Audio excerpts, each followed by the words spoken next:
Hello, my dear students, and welcome back to my channel. Today we are here with our chapter 14 of class 9th maths, okay, NCRTs, okay. So the name of the chapter 14 is statistics. So basically statistic हम पहले पढ़ चुके हैं और अब हम इसके exercise 14.1 करेंगे. So first of all, let us start with the question number 1. So question number 1 says, students, question number 1 क्या कहता है?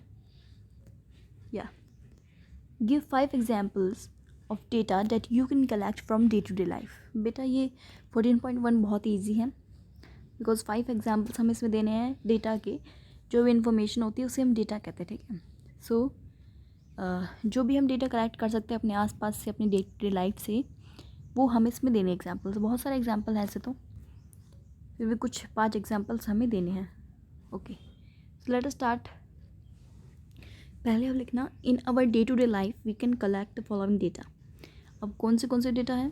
First of all number 1, number of females पर 1000 males in various states of our country.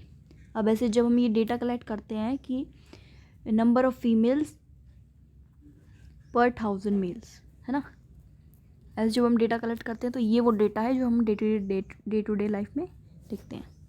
दूसरा है weights of students of our class. तो ये सब data ही होता है बच्चे, इन्फॉर्मेशन, ठीक है. जितने भी बच्चे आपकी क्लास में उसके उनका वेट, उतने स्टूडेंट्स का वेट, तो ये सब आपके डेटा में आता है.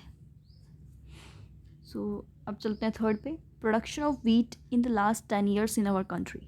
हमारी कंट्री में पिछले 10 सालों से जितना भी प्रोडक्शन हो रहा है वीट का, गेहूँ का, वो उसका सारी इन्फॉर्मेशन, उसके सारे data, that is up to be called the data collection. Okay, तो ये इससे आपकी स्टेटिस्टिक्स बन जाती है. ओके, चलो number 4, number of plants in our locality.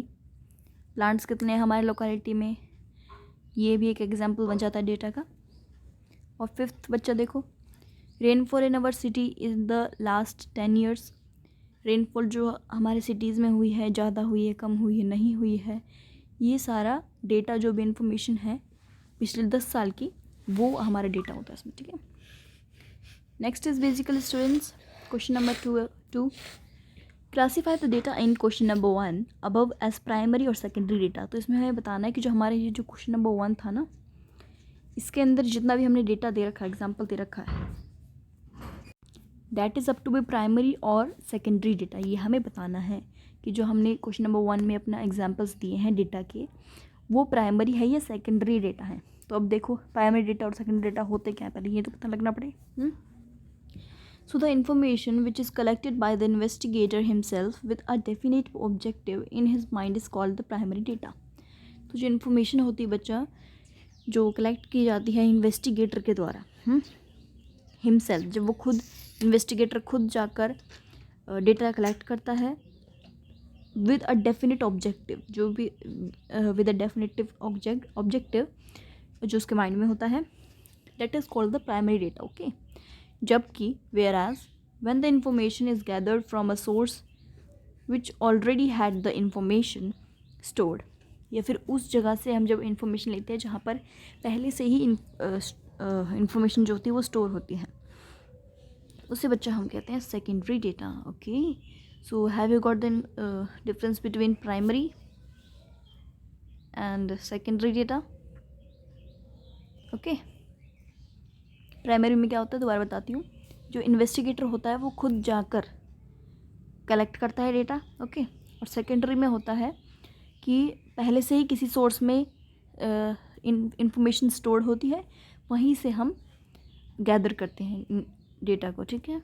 So it can be observe that the data in 1, 3 and 5 is secondary data and the data in 2 and 4 is primary data. अब ये कैसे देखो, 1, 3 and 5 में secondary data है. अब देखना 1st, 3rd and 5th. देखो number of females पर 1000 males in various states of our country. तो अब हम हर स्टेट में जाकर चेक तो नहीं करेंगे कि नंबर ऑफ़ फीमेल्स कितनी है पर 1000 मेल्स में, है ना. तो ये पहले से स्टोर्ड है, जो बाकी की एजेंसियाँ वगैरह करती हैं, जो हर साल में एक बार जो वो करती है ना, हाँ, तो वो सर्वे करती है ना, तो वो हम खुद जाकर नहीं करते, सेल्फ इन्वेस्टिगेटर्स नहीं कर पाते हैं, तो इसलिए वो हमें पहले से मिला होता है, हमें नेट पे से मिलता है, ठीक है। और थर्ड वाला भी बताया गया है, तो इसलिए बच्चा ये सेकेंडरी है, ठीक है। Production of wheat in last 10 years, अब हम हर जगह जाके देखेंगे थोड़ी कि हर 10 ईयर्स में कितना हुआ है प्रोडक्शन वीट का, है ना, तो ये पहले से हमें मिलता है। और लास्ट देखो, rainfall in our city in the last 10 years, अब हम हर रोज़ थोड़ी देखेंगे कि हमें पिछले 10 साल में रेनफॉल हुए कि नहीं, क्या पता अब 10 साल पहले हो ही ना यहाँ पर इस सिटी में, है ना। सो ये सब इन्फॉर्मेशन हमें पहले से ही कहीं जगह पे स्टोर्ड होती है, वो मिलती है, okay.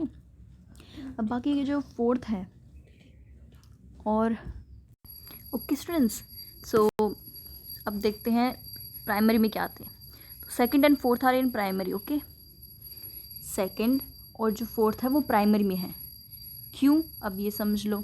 Number of plants in our locality, number of plants, तो अब आप अपनी लोकेलिटी में जाकर घूम फिर कर देख सकते हैं कितने प्लांट्स हैं, ये तो आप काउंट कर सकते हैं ना खुद।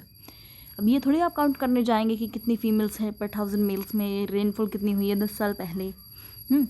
और weight of students in our class, अब उस क्लास में जो है तो आपको पता ही होगा कितना वेट है ना, साथ में पता लग जाता है, जब आप अपने फ्रेंड के साथ होते हैं तो पूरी क्लास का पता लग जाता है वेट कितना आता है, ठीक है, स्टूडेंट्स का।